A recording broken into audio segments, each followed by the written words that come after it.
Is Don coming back to you again with another how-to video, and this time we're going to be talking about the TrueCable standard RJ45 unshielded connector. This particular one being for category 5E cable. What separates this particular kind of plug, RJ45 plug connector, however you want to put it, I've heard it referred to as end even, is that it does not allow the conductors to pass through to confirm sequence prior to putting it onto the cable. You'll basically cut the cable, put it in, and then it pushes on, and then you'll terminate it. It's as simple as that. Some people do prefer these old school type push-on standard connectors. Again, I'm using multiple terms because people refer to them different ways.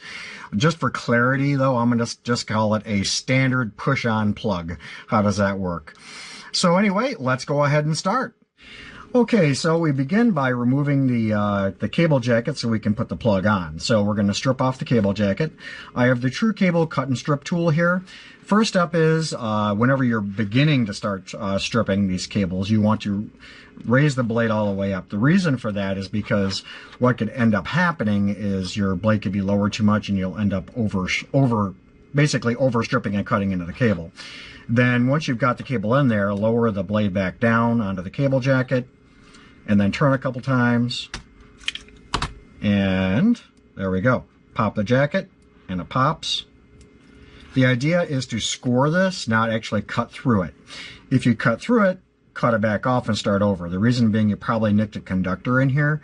But I always recommend, especially with Cat 5e cable, that you take a good second look at your conductors to make sure you didn't accidentally nick any. And that was on Cat 5e, that's very easy to do because the cable is not perfectly round. And in this case, I did not nick any conductors by mistake. Next up is to flush cut off the ripcord. And then keeping that little piece of cable jacket you took off, you want to use this piece of cable jacket to actually untwist your conductors for you.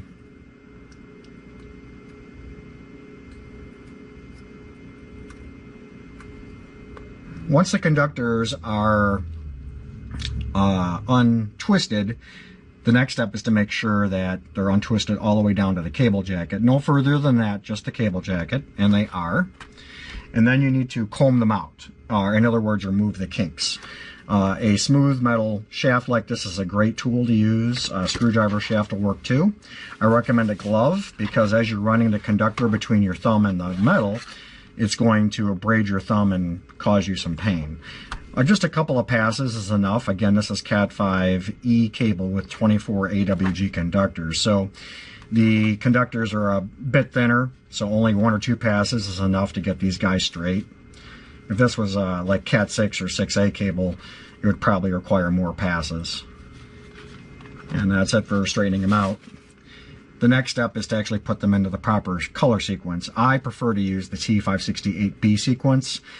You can use A. Just make sure that you're using either A and A or B to B, in other words, the same at both ends. And so what I do is I go white, orange, orange, white, green, blue, white, blue, green, white, brown, and brown. Put them into a nice little multicolored stripe here so that it's easier to work with and all lined up. Then what I do is I usually will flip the cable because I like to work from top down. So white, orange at the top and then brown at the bottom. Again, white, orange, orange, white, green, blue, green, white, brown, brown. And they are in the correct sequence. Now normally if you were working with a pass-through plug, you would flush cut here and you would choke up on it and flush cut here, and then you would push this whole conductor stripe here into the plug and through, and then it would come out the nose. But that's not how these guys work. No, with these guys, it's going to be a little bit different. In this case, if you look at the plug from the bottom side, now I don't recommend looking at it from the latch side, but from the smooth side or the bottom side. What you're working with here is you've got the back of the plug. You've got a strain latch, which is designed to bite into the cable jacket to hold it. And then you've got a ledge, and that ledge stops here. And that's where you want the cable jacket to end up. So, using the cable jacket as a reference point, along with that ledge, you're going to move your other finger here to where it's even with the very end of the plug. And that's right about it, right there. Then flush cut. And again, working from the bottom side of the plug, and it would be white-orange at the top here, and then brown down here. This is the point where things can get a little bit hairy on you, because you have to kind of take your fingers off the conductors in order to push them in, so they can fly around on you and get out of sequence. However, I think I'm getting lucky today. I am. So I pushed the cable jacket all the way as far up as it would go, and it's stopping after that ledge, and the conductors have been pushed all the way to the very end of the plastic here. I can see the copper. And then working from the top down here, I'm seeing that the sequence is white, orange, orange, white, green, blue, green, white, brown, brown. Hey, I got lucky.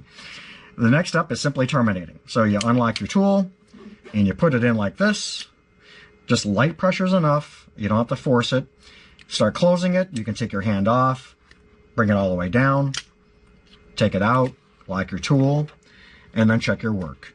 As you can see, the strain latch here has been engaged, and it's actually divoting the cable jacket. It's holding it in there so it can't pull out. All the golden contacts are down, and you've got a good termination. And the main thing is that that cable jacket is stopped here at that ledge, and from here to the end of the plug is 1/2 inch, which is the specification for category cable, whether it's Cat 5e or Cat 8. The maximum amount of untwist is 1/2 inch, and these standard style plugs only allow you to achieve specification. Pass-through plugs allow you to achieve tighter than spec type terminations by getting the cable jacket much farther up. But the standard style plugs, they restrict you to standard terminations. So if you have any questions, please leave them in the comments below. Happy to